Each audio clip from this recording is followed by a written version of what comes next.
BJP ছাড়লেন গাজলের প্রাক্তন বিধায়ক তথা বিজেপি জেলা কমিটির সহ সভানেত্রী দীপালি বিশ্বাস। তার সাথে দল ছাড়লেন দীপালি বিশ্বাসের স্বামী বিজেপি নেতা ও লোকসভা নির্বাচনে মালদা বিধানসভা কেন্দ্রের অবজারভার রঞ্জিত বিশ্বাস। বিজেপির সমস্ত পদ থেকে ইস্তফা। শুভেন্দু অধিকারীর বিরুদ্ধে ক্ষোভ উগরে দিয়ে বিজেপি ছাড়লেন দীপালি এবং রঞ্জিত, যোগ দিলেন তৃণমূলে। জেলা তৃণমূল কংগ্রেস সভাপতি আব্দুর রহিম বক্সী ও মালদা উত্তরে তৃণমূল প্রার্থী প্রসূন বন্দ্যোপাধ্যায়ের হাত ধরে তৃণমূলে যোগদান করেন। তৃণমূলের একটি নির্বাচনী সভার মধ্য দিয়ে গাজলে তৃণমূলের পতাকা হাতে তুলে নেন। আর এই ঘটনার পরে মালদার রাজনীতিতে তুমুল শোরগোল পড়ে গিয়েছে। এদিন বিকালে গাজল ব্লকের কদুবাড়ি মোড়ে তৃণমূলে একটি নির্বাচনী সভার আয়োজন করা হয়েছিল। সেখানে উত্তর মালদা লোকসভা কেন্দ্রের দলীয় প্রার্থী প্রসূন ব্যানার্জির সমর্থনে জেলা প্রথম সারির নেতানেত্রীরা উপস্থিত হয়েছিলেন। উল্লেখ্য 2016 সালে বিধানসভা নির্বাচনে সিপিএমের টিকিটে গাজল বিধানসভা কেন্দ্র থেকে জয়ী হয়। এরপর 2016 সালে 21শে জুলাইয়ের মঞ্চ থেকে তৃণমূলে যোগদান করেন দীপালি বিশ্বাস। এরপর 2020 সালের ডিসেম্বর মাসে বিজেপিতে যোগদান করেন। তাকে বিজেপির সহ সভাপতি ও দলের গুরুত্বপূর্ণ দায়িত্ব দেন। পাশাপাশি দীপালি বিশ্বাসের স্বামী রঞ্জিত বিশ্বাস বর্তমানে পুরাতন মালদা বিজেপির পর্যবেক্ষক ছিলেন। নেত্রী দীপালি বিশ্বাস বলেন, বড় ভুল করেছিলাম। শুভেন্দু অধিকারী ভুল বুঝিয়ে দলে নিয়ে গেছিল, মিথ্যা প্রতিশ্রুতিও দিয়েছে, একটা কথাও রাখেনি। মুখ্যমন্ত্রী মমতা ব্যানার্জি এবং সাংসদ অভিষেক ব্যানার্জি যে আমাকে দলে নিয়েছে, আমি তাদের প্রতি চিরকৃতজ্ঞ। হ্যাঁ, আমি বিজেপি ছাড়ছি, কারণ 2020 সালে 19শে ডিসেম্বর যখন আমি শুভেন্দু অধিকারীর কথা শুনে তৃণমূল দল থেকে বিজেপিতে যাই, তখন শুভেন্দু অধিকারী বলেছিল যে আপনাকে টিকিট দেওয়া হবে, কিন্তু আমাকে সেই টিকিট দেওয়া হয়নি এবং বিজেপি পার্টিও আমার সাথে বেইমানি করেছে, আমাকে টিকিট দেয়নি, আমার সাথে ধোঁকা দিয়েছে। একটা রানিং এমএলএ আমি গেছিলাম, কি করে পারলো আমি জানি না এইভাবে ধোঁকা দিতে পার্টি।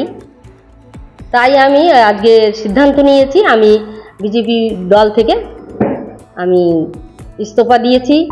আমার হাজব্যান্ড আছে রঞ্জিত বিশ্বাস, উনি আছেন, উনিও আমার সাথে দল ছাড়ছেন। বিধানসভার ওল্ড মালদা বিধানসভার অবজারভার ছিলেন। তৃণমূলের জেলা সভাপতি তথা বিধায়ক আব্দুর রহিম বক্সী বলেন, 2019 সালে মিথ্যা প্রতিশ্রুতি দিয়ে বিজেপিতে নিয়ে গিয়েছিলেন। 2024 সালে বিজেপির মিথ্যাচার বুঝতে পেরে তারা তৃণমূলে এসেছে। ধসনামা শুরু হয়েছে, আগামীতে আরও হবে। 2021 সালে যে স্বপ্ন বিজেপি দেখেছিল, পশ্চিমবঙ্গের মানুষ, সাম্প্রদায়িক সম্প্রীত প্রিয় মানুষ, তা প্রত্যাখ্যান করেছিলেন বিজেপিকে। আবার 2024 সালে লোকসভা নির্বাচনে গোটা পশ্চিমবঙ্গে বিজেপি ছেড়ে মমতা ব্যানার্জি উন্নয়নে সামিল হতে ঝড় উঠেছে একটা। তারই একটা নজির হিসাবে আজকে মালদা জেলায় উত্তর মালদা লোকসভা কেন্দ্রের আমাদের অত্যন্ত প্রিয় মানুষ যারা আমাদের সাথে ছিলেন, আমাদেরকে ছেড়ে চলে গেছিলেন ভুলবশত বিজেপিতে, প্রাক্তন বিধায়িকা দীপালি বিশ্বাস, রঞ্জিত বিশ্বাস, শিশিরবাবু, এরা যারা আমাদের ছেড়ে গিয়েছিলেন, আজকে আমাদের প্রার্থীকে পূর্ণরূপে সমর্থন করে প্রার্থীকে জেতাতে, মমতা ব্যানার্জির উন্নয়নে সামিল হতে তারা আজকে আমাদের সাথে যুক্ত হয়েছেন। অর্থাৎ ধসনামা শুরু হলো আজ থেকে। উত্তর মালদা লোকসভার যেখানে যেখানে বিরোধী শক্তিরা আছে, কংগ্রেস বলুন, সিপিএম বলুন, বিজেপি বলুন, আপনারা দেখবেন এরকম ঝাঁকে ঝাঁকে মানুষ তাদেরকে ছেড়ে মমতা ব্যানার্জির আদর্শ উদ্বুদ্ধ হয়ে আমাদের দলের সাথে যুক্ত হবেন। আর আমাদের উত্তর মালদার প্রার্থী, তৃণমূল কংগ্রেসের প্রার্থী প্রসূন ব্যানার্জি মহাশয় একটা বিপুল সংখ্যক ভোটের ব্যবধানে এখানে জিতবেন। গাজলে বিজেপি বিধায়ক চিন্ময় দেব বর্মন বলেন, কিছু মানুষ স্বার্থ সিদ্ধির জন্য দল এসেছিলেন, স্বার্থ সিদ্ধি হয়নি তাই দল ছাড়লেন, এতে দলের কোনো ক্ষতি হবে না। 110% উনি চলে যাওয়াতে বিজেপির কোনো ক্ষতি হবে না, কোনো প্রভাব পড়বে না। বরঞ্চ এলাকায় এখন মিষ্টি বিতরণ শুরু হয়েছে, লাড্ডু বিতরণ শুরু হয়েছে, কোথাও ভটকাও ফুটছে যে দলের মানুষ যেখান থেকে এসেছিল, দল মানে আমাদের দলের যে ভাবমূর্তি নষ্ট হয়েছিল সেটা আবার পরিষ্কার হলো, সে সেখানে ফিরে গেল।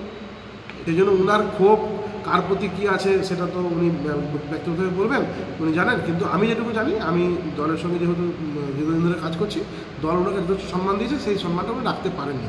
সেটার জন্য তিনি নিজে দায়ী, কোনো ব্যক্তি বা দল কোনোভাবেই দায়ী নয়। Bureau news, Bangla Times.